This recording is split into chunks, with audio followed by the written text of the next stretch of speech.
Casser-Jayne Show, talk radio for fine minds, airs Wednesdays, 3 p.m. Eastern, and is always available for your listening pleasure at HalliCasser-Jayne.com.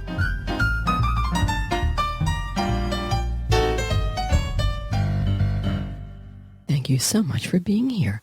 I am Halli Casser-Jayne. Today on the Halli Casser-Jayne Show, we're taking a look at the American presidency. Joining me at my table is the man the New York Times called LBJ'S Deputy President of Domestic Affairs, Joseph A. Califano Jr., author of his celebrated first-hand account of the LBJ presidency, The Triumph and Tragedy of Lyndon Johnson, The White House Years, and Matthew Cooper, political editor for Newsweek magazine.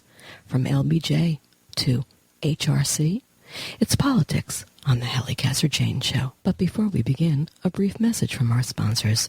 You are listening to the Halli Casser-Jayne Show. The Halli Casser-Jayne Show is always available online at HalliCasser-Jayne.com and a host of venues, including Blog Talk Radio. And be sure to visit us at iHeartRadio. Today, the Halli Casser-Jayne Show is brought to you by Audible.com, a leading provider of spoken audio information and entertainment. Listen to audiobooks whenever and wherever you want. If you want to listen to it, Audible has it. With over 150,000 titles in virtually every genre, you'll find what you're looking for.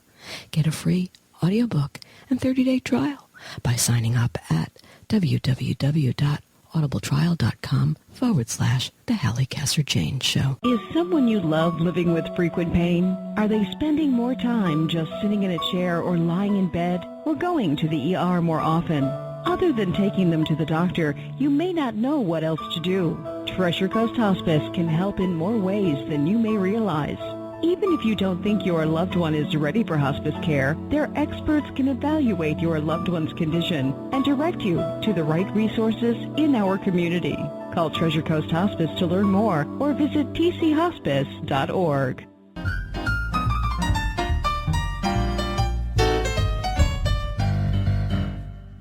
Joseph Califano Jr. served as President Lyndon B. Johnson's top advisor for domestic affairs from 1965 to 1969, as well as Secretary of Health, Education, and Welfare. He is the man the New York Times called LBJ's Deputy President for Domestic Affairs.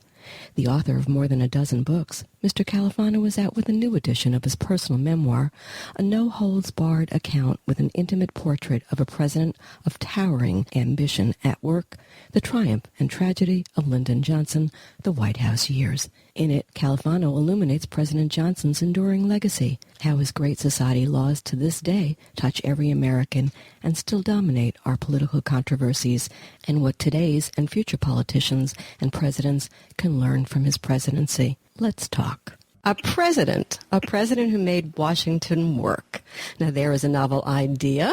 I'm beginning to think there are no leaders like there used to be. That being said, I know re-releasing your book, it's a re-release, is timed with the 50th anniversary of such groundbreaking legislation as President Johnson's 64 Civil Rights Act and 65 Voting Rights Act and the passing of Medicare and Medicaid. But did you think at all that it also might offer our leaders a timely reminder, if you will, of how our government can work? Yes. I mean, I think there's a lot to be learned from Lyndon Johnson's presidency. You know, it's a tendency of political pundits and even some scholars to say, well, it was unique. He knew the Congress better than anybody else, and he knew this, he knew that. But the reality is that the leadership he exercised and how he understood leadership and understood Washington can inform any presidency today. I mean, there are lots of examples, but, you know, it's not simply schmoozing. You know, people say Obama doesn't schmooze, but it's knowing the people that are up there, knowing the key people, knowing what they want or what they need or what they believe in and what they'll give in on. You really have to understand that. It's knowing and understanding the interests of the various power elites in this country, whether it's business or labor or religion or higher education, whether it's a minority group. It's all of those things are important, and anybody in politics that's really good at politics should be able to master that. And there are a whole lot of other things. I mean, Johnson was very opportunistic in the Cairo Greek sense of that word, in the best sense of that word. he knew he was willing to take advantage of a situation immediately to get something done. I mean, probably the worst week of his presidency was the week after Martin Luther King was assassinated in 1968, and the night of the assassination, he had me call the black leadership around the country, the civil rights leaders. He had me call King's father, who were invited to the White House. We offered to fly him up, but he wasn't up to it. And I said, the president wants me to tell you that he hopes God will bless you in this difficult time. And Martin Luther King's father said, please tell the president that I want God to bless him. He's going to need God's blessing more than any other person in this country. Wow. But then we had the meeting the next morning with the civil rights leaders. And then that afternoon, the president said to me, we're going to get something out of this tragedy. We've been trying for over 2 years to pass a fair housing bill. A terrific opposition to it. And basically so that anybody, whatever their color, could buy a house wherever they had the money and could afford it. And he said, we're going to get our fair housing bill. And he went after with the Speaker of the House and the minority leader, who was Gerald Ford, and he got it done. Guy was relentless. I love it. Let me give my audience a little bit about you. You know, you are something else yourself in your own right. No small career of your own. Besides working with President Johnson, in January 1977, you became Secretary of Health, Education, and Welfare, and you put the department through the most complete reorganization of its 25-year history. I was reading this. I had no idea. Here's just some of what you did. Created the Healthcare Financing Administration to run Medicare and Medicaid. Tell me if I'm right about all this. Mounted major health promotion and disease prevention programs, including childhood immunization, which is pretty funny considering where we are today. When I became secretary, only about 70% of kids were inoculated. We got it up over 90% within 2 years. Mrs. Carter, Rosalynn Carter, was also a big part of that. But we got these cities to pass ordinances that said you couldn't go to school unless you got inoculated and what have you. Go ahead, I don't want you. No, I just love this. I mean, this is really pretty extraordinary. You issued the first Surgeon General's report on health promotion and disease prevention. I'm like looking through this long list. I'm trying to pick out just some. Worked with the Congress to maintain a financial integrity of the Social Security system. We could use you now. Issued the first regulations to provide equal athletic opportunity to women under Title IX. Yeah, Title IX. God bless you. Listen to you. I love you. I think I want you to become my new best friend. You're a guy who gets things done. Talk to me. We did, and we covered hospice care under Medicare, and also issued there was a regulation that said homosexuality was a mental disease, and when I found that out, I ordered it canceled in 1979 because it was being used to keep gays out of the country. Made no sense. Craziness. In any case, yeah. But I couldn't have done all of that if I hadn't spent 3.5 years with Lyndon Johnson.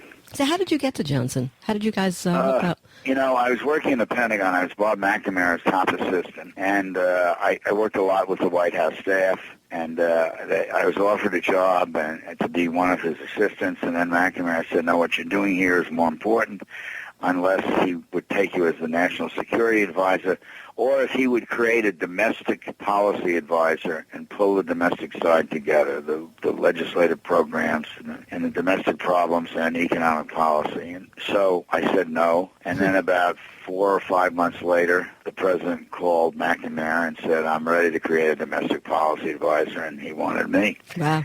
I didn't know him, incidentally. No, not at all. I didn't know him. I'd shaken his hand once, that was all. So when you first met him, first impression? Well, I'll tell you, when I first met him, after that happened, I got a call from Jack Valenti or Bill Moyers, one of the aides, saying, the president's having a dinner tonight for a bunch of people that have advised him outside the government, economists and, some other experts in science and environment and what have you. He said, he wants you over here. So it was in the White House mess, and I went over there, and in the course of this dinner, I still haven't talked to him. He introduces me as on his staff, and on the way out, we're all going by and shaking hands with him. I shake hands with him, and he says, I want you at the ranch this weekend. And that's how it all started. And I went to the ranch, and it was an incredible experience. I mean, I write about it in the book, and he was in the pool. He said, come on in the pool. I went in the pool. It was where he could stand. He was 6'3". I was 5'10". I had to tread water. And he started hitting my shoulder, and he said, the transportation system in the country is a mess. We got to do something about it. We got to create a department and get a national policy. And then he said, we have to find a way to rebuild urban ghettos. We have to rebuild them. And then thirdly, he said, and I want to build for housing, for fair housing. So somebody, whether they're white, black, yellow, green, purple, can go live wherever they can afford to. And with every color, he hit me on the shoulder and pushed me down. I was, out of breath, to say the least. And he said, now, can you do this for your president? If I don't drown. I said, yes. I had having no idea why. Let me ask you. Or how, I should say. Or how. It just was overwhelming. I bet it was. Well, your impression of him in terms of personality, what's the key word if you walked into the room? Well, he was a very powerful presence. When he walked into a room, he took over the room. But look, he was difficult. He was controversial. He could be charming, and he could be delightful and devious in the same 2 minutes. He was consumed. He was very focused. He knew what he wanted to do. He knew, as he famously said on one occasion, what the hell is the presidency for? When people urged him not to send the 64 Civil Rights Act up in an election year. But he knew what he wanted to do. He knew he wanted to deal with poverty. He knew what he wanted to do with civil rights. He knew he wanted to do. He wanted to provide health care for the elderly, which he viewed as only a beginning. He knew we had to open up higher education to everybody. Because of his Higher Education Act, 60% of the kids in college are using his work-study program, the loan program, and the grant program. He knew something had to be done about the environment. He loved the land and the water and everything. And think about it. The first Clean Water Act, the first Clean Air Act, the first Solid Waste Disposal Act, the first Motor Vehicle Pollution Control Act.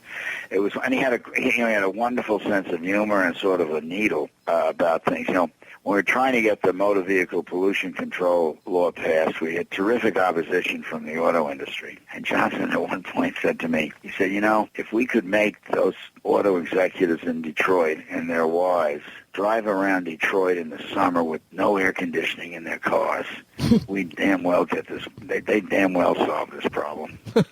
So he was creative.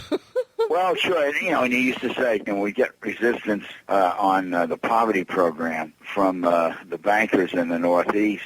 He'd say, if we had a law that said that these Wall Street guys couldn't get on the train. No, if we had the Wall Street guys had to drive to and from work, and they had to drive through Harlem, they'd understand what we're trying to do about poverty. Instead, they just get on a train and drink 3 martinis before they get home. So he had a sense of that. Yeah, he did. And here's the other thing. He wasn't afraid of compromise, was he? No. He took it. When he had to do it, he did it. And sometimes it was good, sometimes it created problems. To get Medicare passed, we had to compromise. We did not want to give hospitals cost-plus reimbursement, but we couldn't get it out of the Senate Finance Committee unless we did. And he said, give it to them. Let's get this bill passed. He understood that. When we proposed fair housing, there was a big dust-up about Mrs. Murphy's boarding house. The woman, the poor old lady who was renting a room out. And she would have to take some big black guy that she was scared of in her house. And we dealt with that. We made it for multi-dwellings, and I mean, he knew how to do that, and he was willing to do that. And he used compromise. I mean, but with compromise, he was moving towards his goal. He wasn't giving up what he was trying to get done. He kept taking steps forward.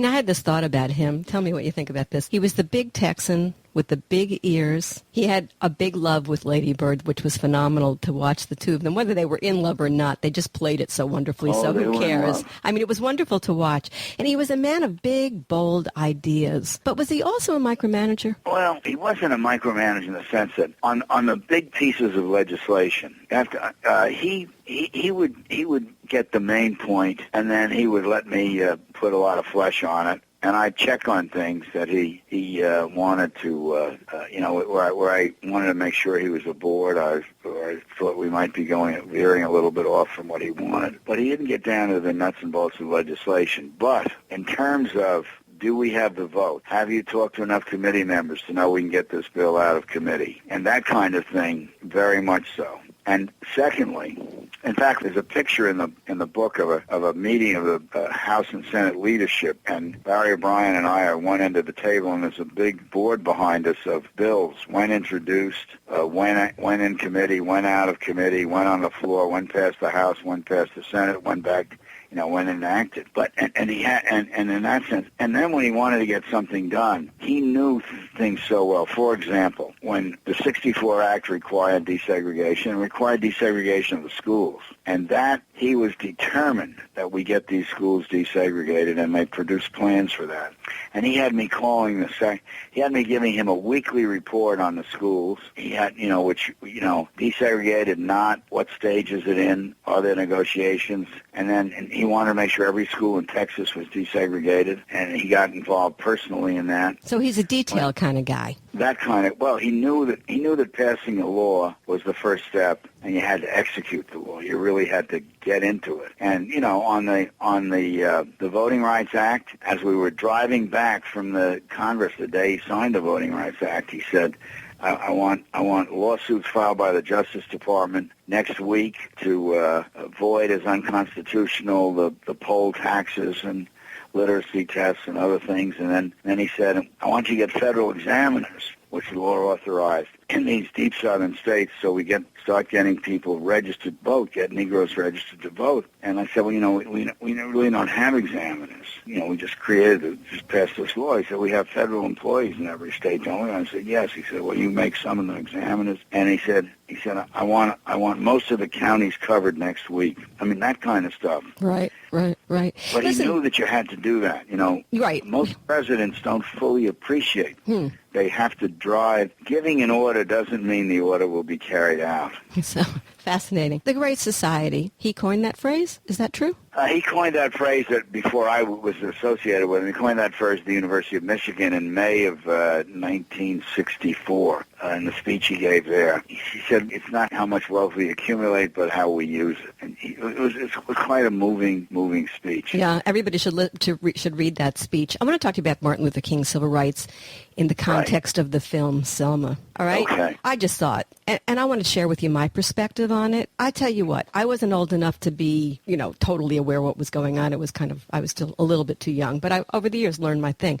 The portrayal in Selma by its director, Ava DuVernay, of the man who did pass the Civil Rights and Voting Act, the President Johnson that you worked for, in the movie, it's bizarre. And I think it's disgusting, to tell you the truth, because in my mind, when I watched it, she was so vilifying him, and I thought to myself, I was getting angry. It was activism, bad activism, and I was thinking, why is she doing this? Taking an already skeptical black audience and making them more skeptical. And I was infuriated, and I know you wrote about it. I want you to tell my audience what your thoughts were. Well, I can understand it. When I saw that film, it's false.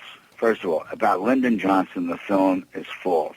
It's not a matter of theatrical license. It is totally false. The first meeting he has with King is portrayed as a very contentious meeting in December of '64. That meeting actually was a very warm meeting and a respectful meeting. Andrew Young was there and said that. Then on January 15th, then she portrays him as not really wanting the Voting Rights Act. On January 15th, 1965, he calls King, and this is a telephone conversation. This is not my opinion. This conversation was taped. It's on tape. You can go to the LBJ library and listen to it. You can listen to it on your computer or on your phone. They talk about appointing Negroes to positions in the government. Negro was the term in those days. And then he tells King, we're going to help them with education. We're going to help your people with health care. But the most important thing, Doctor, King called King Doctor, is the vote. If they get the vote, that'll solve 70% of their problems. And he tells them he's going with a Voting Rights Act. And he said, you can make a contribution, Doctor, that'll help. Find the worst place in Alabama, Mississippi, Louisiana, or South Carolina, and where a Negro has to recite the Constitution to register and a white person doesn't. And you go down there, you get the other leaders, civil rights leaders down there, you get it on the radio, you get it on television, you get it in the pulpits, and you repeat it and repeat it and repeat it. And eventually a guy that does nothing but drive a tractor will say, it isn't fair.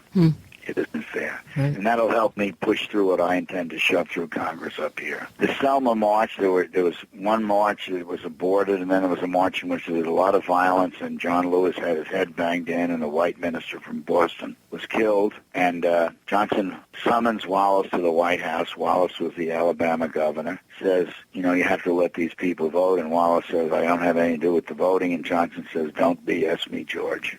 I know you do. And then he says, and you got to take care of the marches. And Wallace says, I can't. Johnson says, if you can't, I will. He federalized the Alabama National Guard, which made them put them in the Army. And we had them protect the marches on the march that goes from Selma all the way to Montgomery, the capital. Now, that's the fact.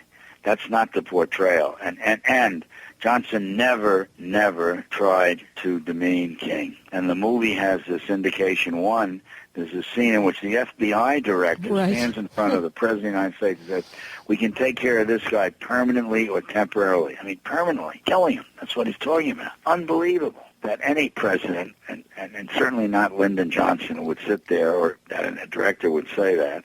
And secondly, the indication that Johnson sent the tapes of King having sexual relations with women in a hotel to King's wife. Right. That's simply not true. Those tapings were done by Robert Kennedy, and we know from the New York Times and others that really investigated this after this came out, those tapes were sent to the Southern Christian Leadership Conference in 1963 when Johnson was still vice president.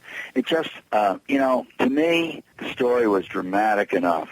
A white Southern president partnering with a civil rights leader to get a law passed that neither of them could have gotten done alone. I mean, that's a dramatic story. And number two, your point, the real tragedy is that kids who see this movie and adults, that's where they get history. They don't read the way I used to read when I was a kid, the way you read. Right, exactly. Sure. Right. That's where they find their history. And this history is false history. Yeah. And I believe it, it contributes to racial tension. Well, that's why I used the word activist. That's I thought she was being militant in this film, and I was frankly surprised that Oprah Winfrey allowed it. But that's another conversation. I got to move on because we've got no time, and I got a lot to talk to you about. We've got to get to the Vietnam War only in this respect because so much cynicism, so much despair. How did that war and the dissent get so out of hand? And I only have a minute for that, so.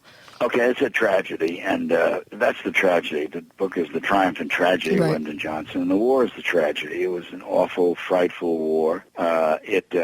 It certainly clouded his presidency. It clouded all these enormous domestic achievements, lasting achievements, and it'll always, to some extent, cloud his presidency. But I think now what we're seeing is an evaluation, and people begin to recognize, as the Washington Post said a few months ago, we wouldn't know what to do in this world if he hadn't passed those laws. It wouldn't be our world. Right. So. All right. Here's another one I want to talk to you about, big government. Johnson was the king of big government, in a good way. Now big government is the boogeyman. What's the deal? Well, I mean, I think he put the thumb of government on the scale of the vulnerable. His view was, in the large, dealing with poverty in the broadest sense. You had to get educated, you had to be healthy. Basically, the economy was the most important thing, and he spent more time on the economy than anything else. If the economy is really doing well, 75% of the people in this country are in good shape. Then the rest of the people, some of them need a hand up. They need what, most of us got from our mothers and fathers. They need good health. They need nutrition. They need education. They need all of that. We ought to be giving these people the training, the education, so they have the hand up. And there are some people that simply need help, and they're the old and the disabled. That's Medicare, that's Social Security, disability, and we ought to provide for them so that they can live with some dignity in their lives. And that was it. It was that was the strategy. In a sense, it was that simple. He was very conscious of government overstepping. I mean, he said, when we'd have these disturbances around the country, which we had plenty in the 60s, he'd say, local law enforcement's got to deal with them. I don't want, we're not going to send troops in. This is a local problem. We've got to make them do it locally because they will deal with it. We can't have them rely on us. And he never would have had, for example, a Department of Education, nor would I when I was Secretary of Education and Welfare. I thought it was a mistake.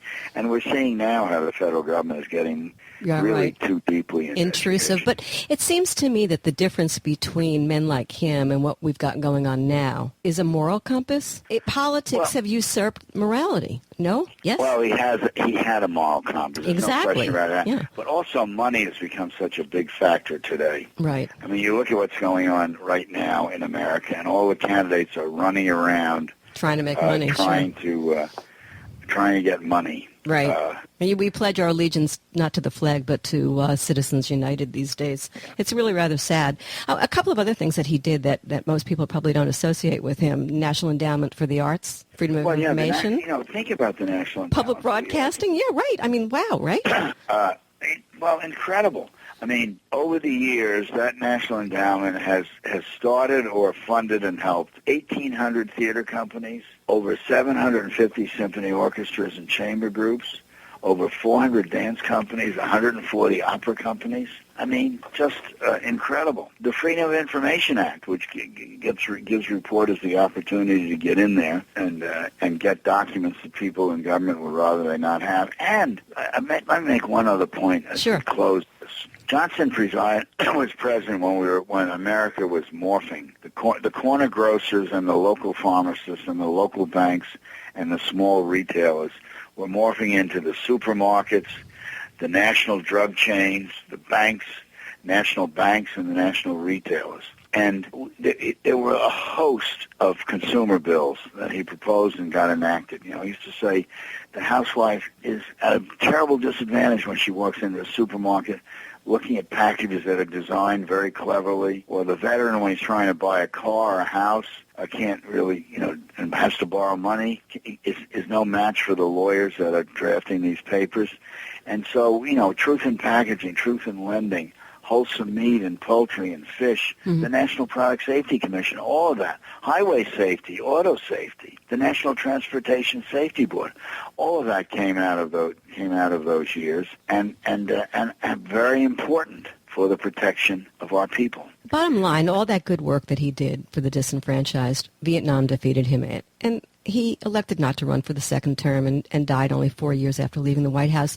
Were you there the day he turned over the keys? And share with us how he reconciled this presidency in light of the ultimate defeat. I guess my bottom line question is really, did he die a happy or at best he died, a man satisfied? He left the White House. He decided not to run because he thought he had become very divisive on the war and on race. And he, and also Lady Bird was worried about his health. Thank God he left before King was assassinated, because it enabled him to deal with all those issues. With people knowing he was not running for office. He left. He was, I think, depressed when he was in Texas.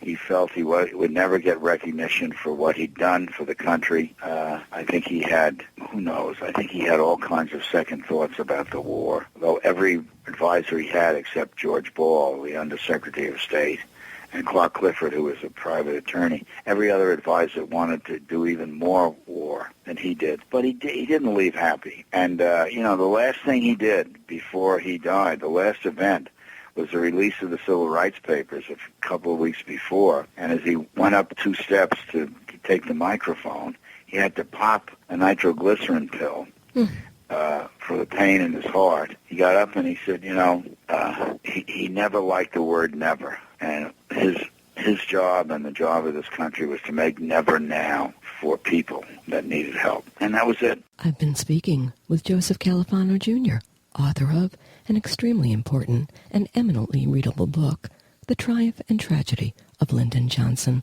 The White House Years, by way of Touchstone, an imprint of Simon & Schuster. For more information, visit simonandschuster.com.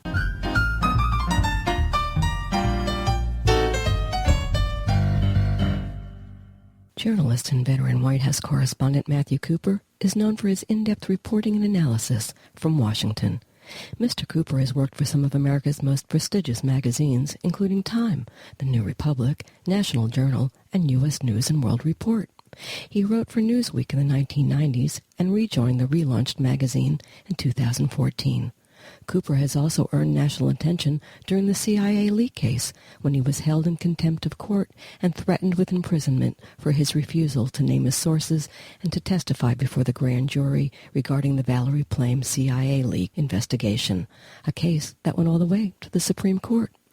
He has appeared on 60 Minutes, Meet the Press, Hardball, The O'Reilly Factor, and This Week with George Stephanopoulos. Let's talk. All right, Mr. Cooper. Election 2016 is right around the corner. Well, really, Matt, it's here. You know, they've started. It's already begun. What with the candidates and the staffs and the money.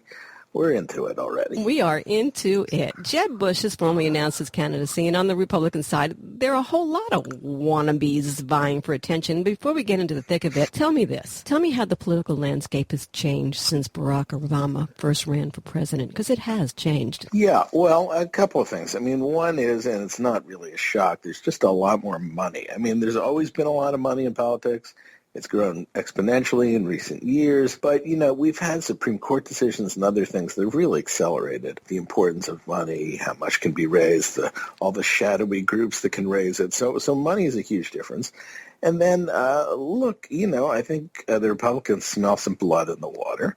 And so lots and lots and lots of them are going to get in before this is over. And they figure, well, hey, why not? If I don't win, nothing gained, nothing lost. So you're going to see a big, crowded Republican field. Journalism has changed. It's changing as we speak. Big time movement in the journalism even field. Since we started this call, it might have changed. I don't know. It has. It's a very, I mean, it's oft remarked upon. It's a very different world, right? People get their news from so many different sources. People aren't, you know, having to care what the old media, the CBS or the New York Times or other Time magazine, they don't care as much about the big institutions.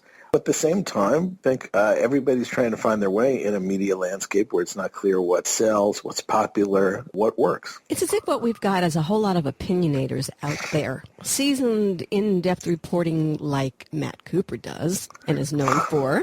Seems to be a thing almost of the past, or at least it's not as accessible. Well, I think you're mostly right. I mean, reporting tends to be kind of expensive. So I think in an age of, you know, pressure on media expenses, that's the kind of thing that's going to tend to suffer. And also, you know, people are kind of gravitating more towards their own kind of opinionated media bubble. So, you know, they kind of want it more partisan. I mean, in a way, it's a return to an earlier American tradition when there were Republican newspapers and Democratic newspapers and Whig newspapers, and you picked your own media landscape. And for most of the 20th century, we got away from that, and there was kind of the rise of the self-styled objective media. Now we're kind of going back to the old way. How do you feel about that? Well, I think it's a mixed bag. I think the effort at, you know, sometimes the feigns at objectivity were kind of ridiculous. On one hand, Chancellor Hitler says so-and-so, while the rabbi says, I mean, there was sort of an absurd kind of effort at false balance and objectivity that I think was sometimes comical and didn't serve readers or the media. But I do think there was, and having worked at a lot of these mainstream media institutions, I do think there was an effort to try to get things right, to be fair, to be accurate, you know, that's sometimes lacking in the partisan media. Let's move on to politics in a different avenue, because I'm beginning to think in a way that media in some ways is politics too these days. Possible presidential candidate Republican Governor Scott Walker from Wisconsin is testing the presidential candidate waters, and so far he hasn't exactly. He's got his bathing suit on. He's got his. We're past testing. All right, so let's say he's up to his knees and he might dive into the waves. You think? I think you're right. I think you're absolutely yeah. So he's taking issue with what he calls gotcha journalism. The political landscape took on quite a different color once he left Madison. Gotcha journalism, or welcome to presidential politics, it's ugly out there. Well, it's kind of both. I mean, he got asked a question that was clearly like a kind of a trick question. It wasn't a trick question. It was a question designed to make some news, which was, you know, do you think President Obama is a Christian? Right. So I think almost any politician who's ready for primetime would have said, you know, I don't care about his religion. It's, you know, his policies stink, or would have found some way to get back on what he wanted to talk about. And Scott Walker, who I don't think was trying to raise a ruckus with this, I think was just trying to keep things moving, said, well, I don't know. And I think if the question is a little cheesy, well, get used to it. This is kind of the nature of the thing. People are going to ask you weird trick questions at all hours of the day or night for the next year. And you just have to become almost robotic about how you answer them. And not whine. And you really can't whine. I mean, I don't think it's becoming to whine about the press, but I'm the press. Maybe in his fundraising universe, I'm sure it's probably helpful. But at some point, this is what Richard Ben Kramer tried to write about in his famous book, what it takes. And what it takes to run for president is a bizarre set of skills that normal humans like us don't have. An ability to go 18 hours a day and still, get on the phone and suck up to a fundraiser. The ability to have a microphone shoved in your face at all hours of the night, to keep your waistline about the same for a year of air travel. So, it takes a set of skills that are kind of weird, that probably aren't that conducive to governing, but they're nevertheless, you have to have them. And for all the problems with our long primary season, it does tend to have a Darwinian survival of the fittest quality. And you mentioned Citizens United. You also better damn well know how to fundraise really well. Because, well, right, exactly. I mean, there's just this compendium of things that one has to do, and they all look so trim and wonderful. Don't you want to kill them when you see them out there on the stump, with all the stress, and they still look divine? I'm always impressed by that with, but I've always had trouble with my weight, like a lot of people. But, they really kind of look pretty good. I mean, I'm on one plane ride, and, I'm walking through the terminal looking like hell. And now, granted, they have some No, bags, Matthew, you're too cute to look like hell. Listen to me. Candidates are sliced and diced. I mean, they're hamburger meat when it's done. You've met a lot of these guys. What do you think is behind them, really? Oh, it's varying motives. I mean, some just want to be the office, they just want to be senator. Others have... Well, they all want to be the thing, but some others have more kind of specific agendas about what they want to do and kind of a grand scheme of how they see the world. Others are just kind of there a little bit more. But, it's almost all politicians they're social animals, right? I mean, they have to deal with people all day, deal with the public, and they have to be avuncular. They can't be totally difficult. I'm always sort of amazed Richard Nixon became president in a way, because he actually didn't really like being around people that much. And yet he played the piano. He did have his... He was a weird dude. He had his charming moments, but he's sort of the least political president I can think of. Right.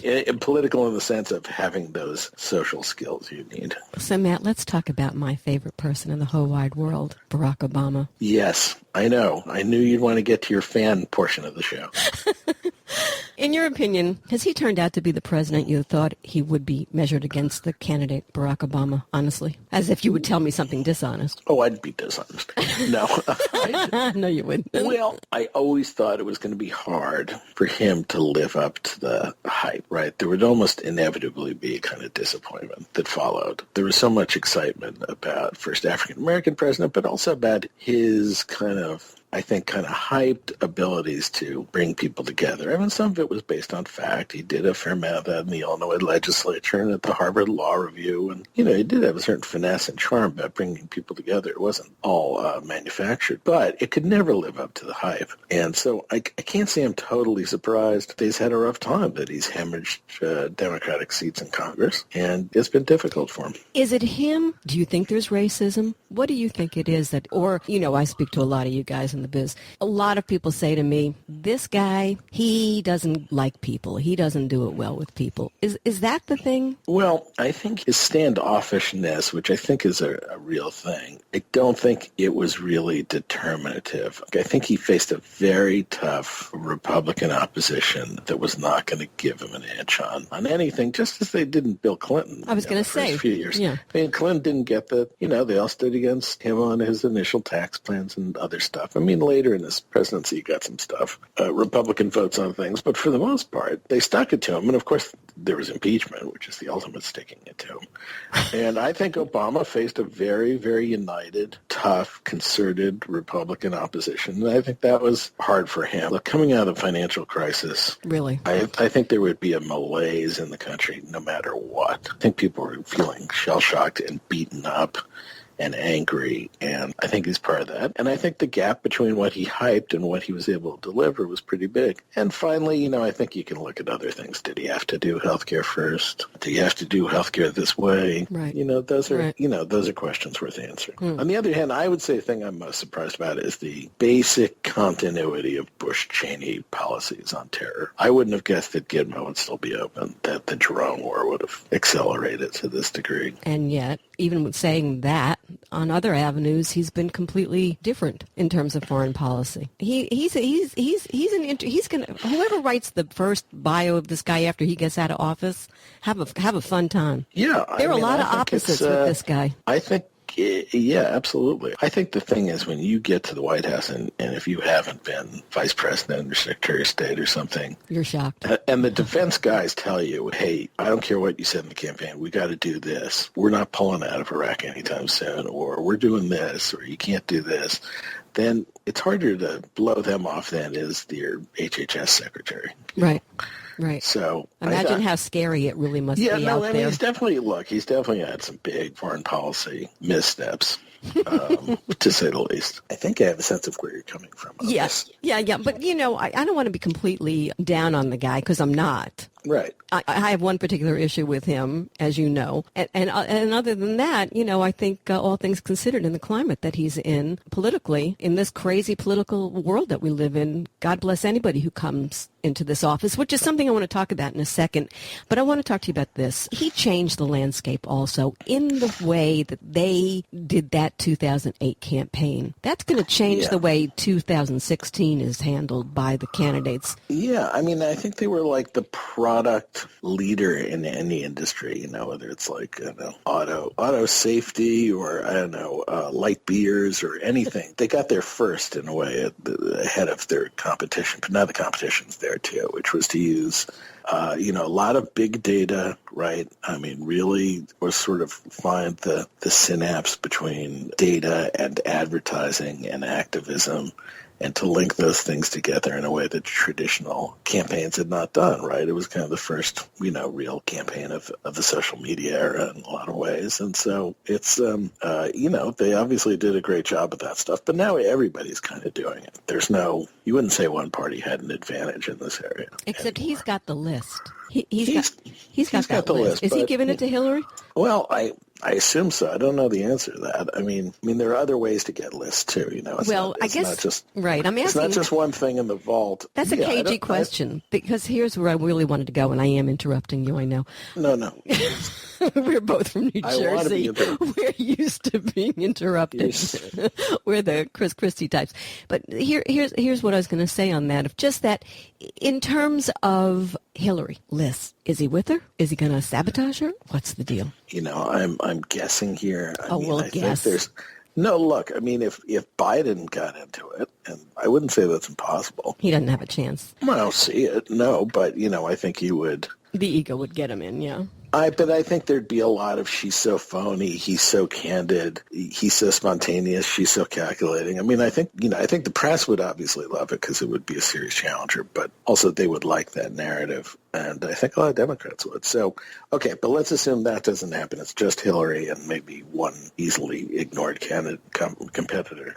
Look, no president wants to see all their crap undone, He doesn't want, President Walker and John Boehner and Mitch McConnell undoing everything he did. So, yeah, he wants her. He may not, at some level, you don't want to be outshone or anything. But, yeah, you don't want to see your stuff undone. That's kind of the most important. Okay. And, yeah, right, don't you think? I do think that, but I don't think he thinks like most people do. I don't think he's always a level thinker. I think that's one of the things that from my observation of this guy, that there's a lot of emotional stuff. The great self-contained guy is not so self-contained. His emotions show up in his politics a lot. You agree with that?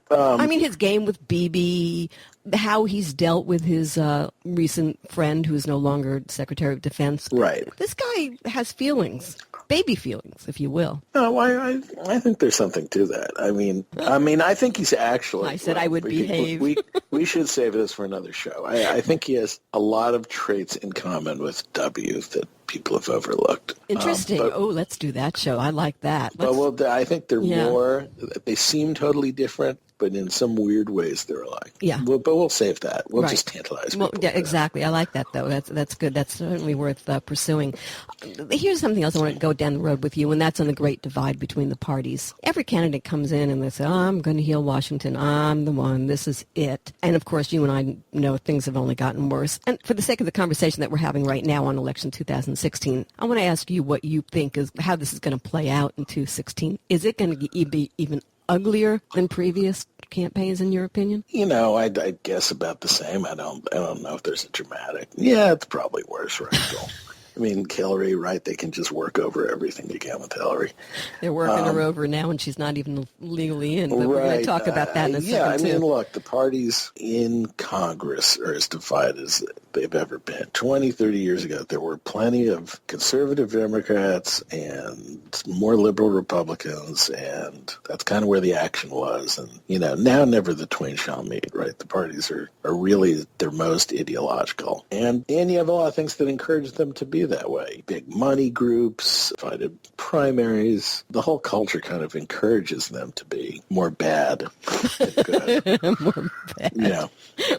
Well said, Mr. Journalist. More bad. Exactly. I like yes. I'm using such adult adjectives as bad and good. Adult adjectives, right.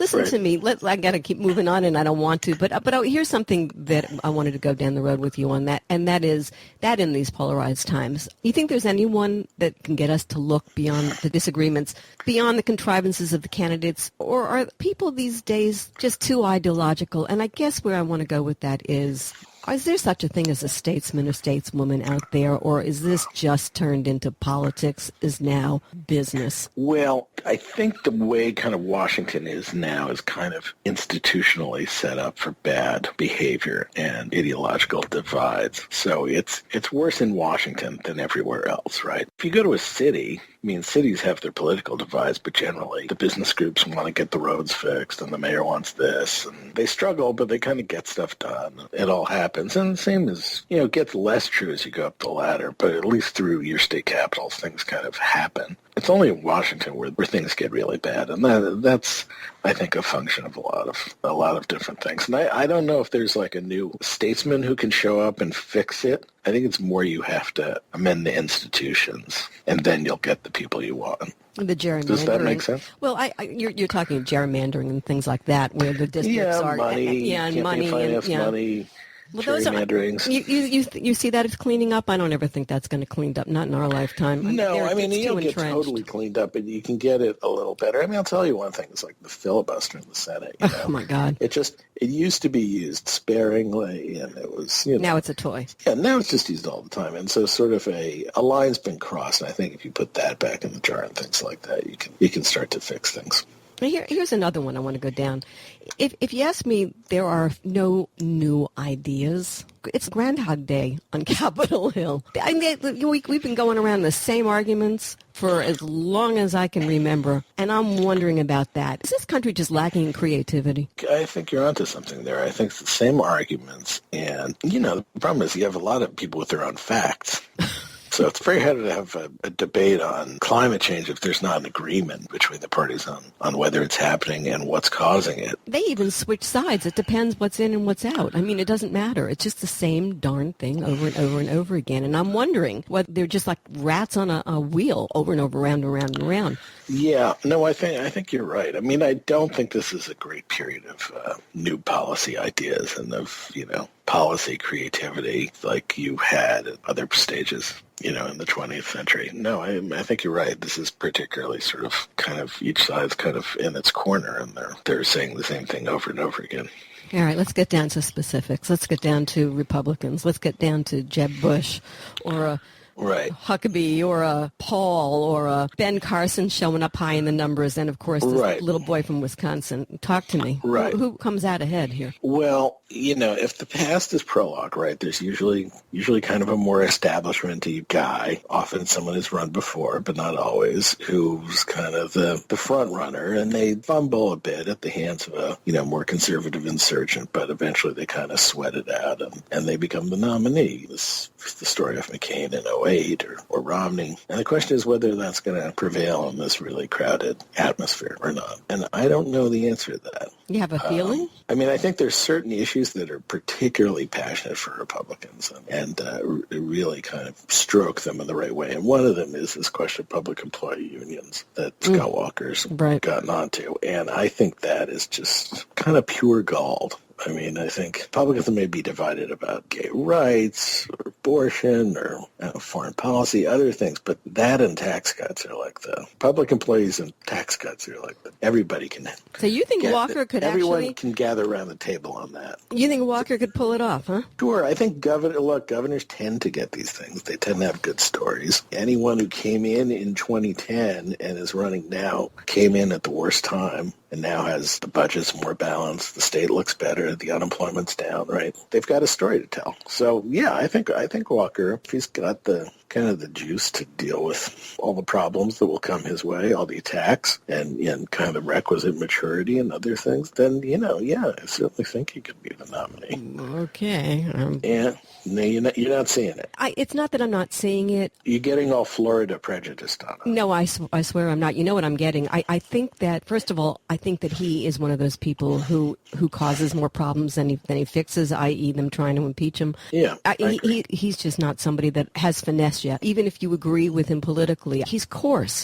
He comes for us, not in the way that Christie does, which is kind of has a warmth behind it. This guy, he's scary to me. He's cold. He's hateful. He doesn't seem to like people. The little guy, he just likes what he likes. That's how my impression is of him. Yeah, that anybody cares what I have to say. I don't think he's projecting. Yeah, he just projecting very warm. Right. I don't think he is at all. We have to move on. Hillary. You happen to know about somebody by the name of Hillary in politics? I'm familiar with her. I've heard of her. Yeah, you heard of her? Well, look, the upside is she's well known. She's got all the money. She's all that.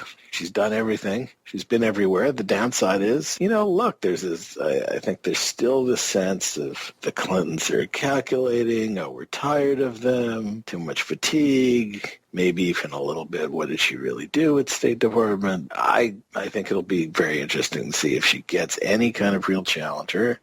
And if she does, whether, she can deal with those things. And, keep an eye on her age. I don't think she's incredibly vigorous, and I don't think her age matters a whit. But, if she, forgets a word or something, I think people I think you got too many baby boomers out there who would not go along with they'd be okay with it. I think they would have a heart attack if anybody She can't find her keys. It's not going to kill her.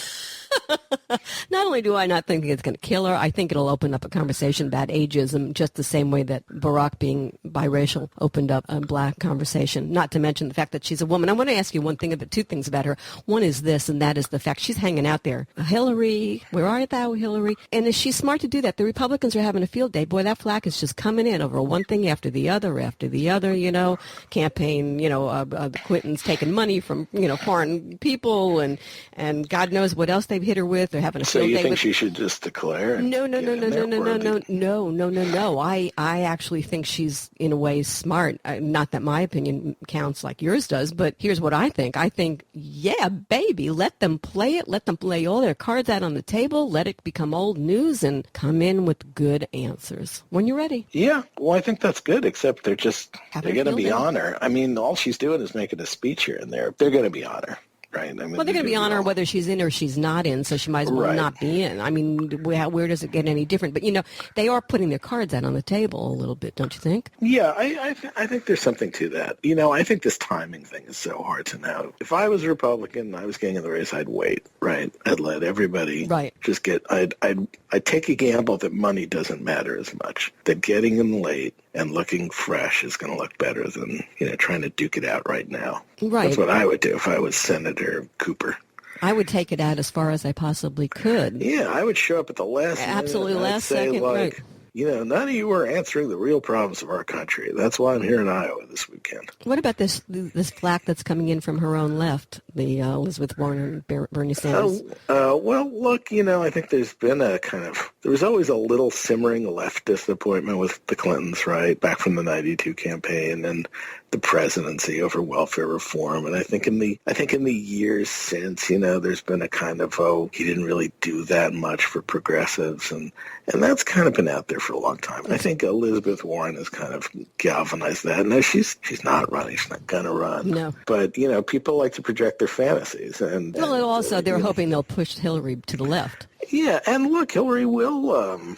in the wake of the financial crisis, she got blamed by Democratic liberals for some of the things her husband did, right? He did some deregulation, different kind of financial markets, and she took the rap for it as if she had written the legislation. And, she's not invested in that. Sure, her positions on Wall Street stuff are not going to wind up being very different than Elizabeth Warren. Her rhetoric may be a little more Wall Street friendly, but her positions aren't going to be that different. She's always been good at that, by the way. That's one of her strong suits. She makes you think she's in the middle. Right. That's her talent. I think he is more than that. Well, in some ways, yes, and in some ways, no. What about Bill? Is he going to behave, you think? You think they got him wrapped up? Yeah, I think he's total net plus. He's very popular. Everyone knows the deal with him, right? There's no basically new information about him. Well, there's this little thing down here in Palm Beach. Oh, that thing. Yes. Oh, that. Well, I guess if that thing's true, yeah, that's bad. Well, I don't know. I'd rather have him than not have him. No, I love the guy. Who would you rather be campaigning with, Bill Clinton or Barack Obama next year? Right. Who do you want to show up with? You're asking me on the I-4 corridor. Me? Right. Listen, I'm you lucky. You want to go to the Villages? Yeah, right. No, I'm lucky I've gotten to meet him. I know the guy. There is nobody more charming. And there's nobody smarter. And he's in a popular phase. Now, people may, they still have time to hate him again. Yeah, right. But for now, and believe you me, they will try and get, Barack's team couldn't do, the Republicans will try to do to him the same way. Of course. Yeah. Let me talk to you about one other thing with Miss Hillary. Yeah. You know her. Yeah, I do. Okay. She is fun. She is gammon. She is smart. She can be forthcoming. She showed that to us at the end of her poor situation in 2008. And then she goes on this book tour, and that Weird Hillary is back. She can't win being Weird Hillary. There's no way. No. So what's the deal with her? Why is it so hard for her to get out there and be as adorable? And she is. She is fun. We know she's bright, but she's fun too. So why can't she get that out there? I don't totally have the answer, right? Like, for a long time, they had secrets in their political career, right? Like, he was a philanderer, and they kept it a secret, or it was an open secret, but they had to hide it. I think you lead. Look, if you're carrying a big secret in your life, you're going to be more guarded. You're just not going to be the same. And I think I'm just psychologizing here, but I think that put her on a certain path in the trajectory of her political career. But, I think that the interesting thing will be, can she run a different kind of campaign than she did last time? Can she be more open? Can she be more fun? Can she be more relaxed? Can she be more relaxed? Can she be less, a little less stiff? And can she just kind of just let it go? And we'll see if this campaign is going to be liberating or not for her. You would think that it's the last time around. She's got everything to win and nothing to lose, really, because this is it. She will or she won't. Have at it. It just strikes me odd that her handlers can't get her past herself when she is such a genius at doing that in every other way. First lady, she morphed to do what she needed to do. As governor, first lady, governor, she morphed when it was necessary. She did it when she was a senator. She played the game like nobody's business and never faltered. But when it comes to running for the presidency, she flips her cork. Yeah, I think that's right. I mean, she had a very tough hand in 2008 because even though she was the front runner, she'd been on the wrong side of the war as far as most Democrats were concerned. And she was running against the African-American candidate who took the Clinton base, right? They were always the African-American candidates. And so, she faced a tough time. This time, there's nothing like that. There's no issue like the war dividing the party. It's not like a Hispanic candidate's going to get in and clobber her. So she's got an easier road to the nomination this time. But you're right. She needs to get out there a little more, in a way. So, Matt? Yes? We in for a wild ride? I think we're in for a very wild ride. I really couldn't tell you who's going to be the next president, and I think we're at a strange moment. I've been speaking with journalist Matthew Cooper, political editor, Newsweek magazine. Visit Matthew on Twitter at MatsyCoop and on Facebook at Matthew Cooper.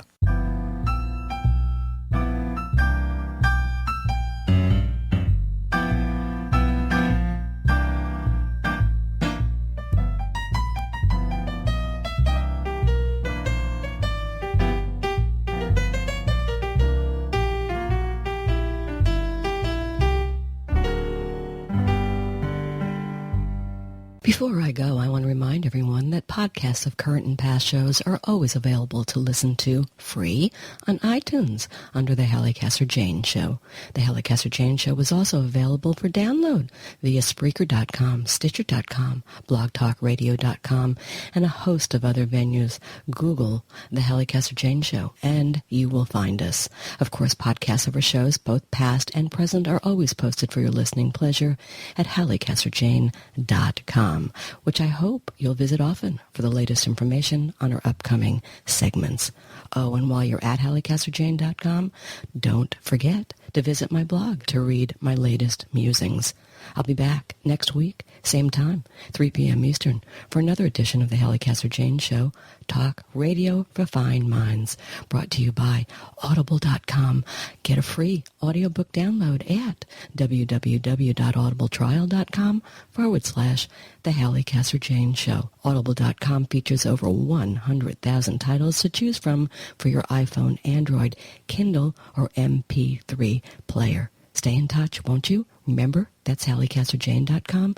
Discover us on Facebook at Halli Casser-Jayne and on Twitter at HalliCJ. I love to hear from you. So, till we meet again, this is Halli Casser-Jayne. It's a wrap.